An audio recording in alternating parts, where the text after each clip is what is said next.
نبدأ بالمحور الأول. ما هو تقسيم الطوائف؟ تقسيم الطوائف هو عبارة عن عملية استكثار ممنهج يقوم بها الأخ النحال، وهي تعتبر دخل أو منتج من منتجات النحل، أو منتج ربحي من فوائد تربية النحل. كما تعرفون أن مشروع تربية النحل هو نشاط من النشاطات الزراعية، ويعود بالنفع على من يقوم بتربية النحل في كل منتجاته، ومنها إنتاج الطرود أو عمل التقسيمات.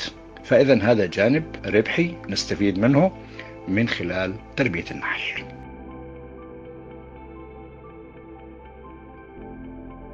ننتقل إلى مقومات التقسيم. يا هل ترى يمكن عمل تقسيمات في أي وقت ودون أي تفكير ودون أي ترتيب ودون أي تجهيزات لوجستيكية؟ أبدا أبدا، لابد أن يكون هناك إعداد وتفكير وتجهيزات واستعداد لهذا الأمر. يبدأ معنا الاستعداد من بداية اعتدال الأجواء، لأنه لا يمكن عمل تقسيمات أو عملية استكثار إلا إذا كان لدي أجواء معتدلة ودخل النحل في موضوع أو في بداية النشاط الربيعي، سواء كان نشاط ربيعي أو نشاط خريفي أو نشاط مستمر حسب مناخ البلدان وحسب طبيعتها وحسب الغطاء النباتي. فكل بلد وكل منطقة أو كل قارة لها حيثياتها ولها إحداثاتها مما يترتب عليه توقيت العمل متى يكون ومتى يبدأ. بعد الأجواء أيضا أحتاج أمور كثيرة. كم عدد التقسيمات الواجب عملها؟ إحضار تجهيز صناديق لهذه التقسيمات، لن أقسمها في العراء،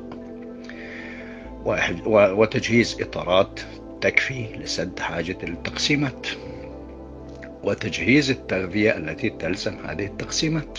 بناء على العدد أحسب لكل تقسيمة وليكن مثلا 5 كيلو سكر أو 6 كيلو سكر حتى تكون عامل محفز في بداية عمل التقسيم. يعني أجهز كل ما يلزمني من صندوق لإطار لتغذية لموقع. أيضا أين ستكون هذه التقسيمات؟ هل تتم هذه التقسيمات في نفس الموقع أو تنقل إلى موقع آخر؟ هذا ما نتطرق إليه عندما نصل إلى كيفية القيام بعمل التقسيمات.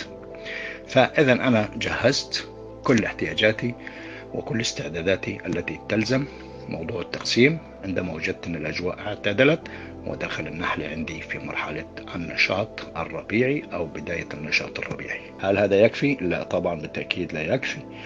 أحتاج أيضا في موضوع التقسيم أحتاج إلى ذكور، أحتاج إلى ملكات، أحتاج إلى كثافة نحلية، وهذه الأمور لا يمكن إيجادها في يوم وليلة، نظرا لمدة فقس الحضنة. كم تستغرق الذكور؟ 24 يوم. كم تستغرق البيوت الملكية؟ 16 يوما.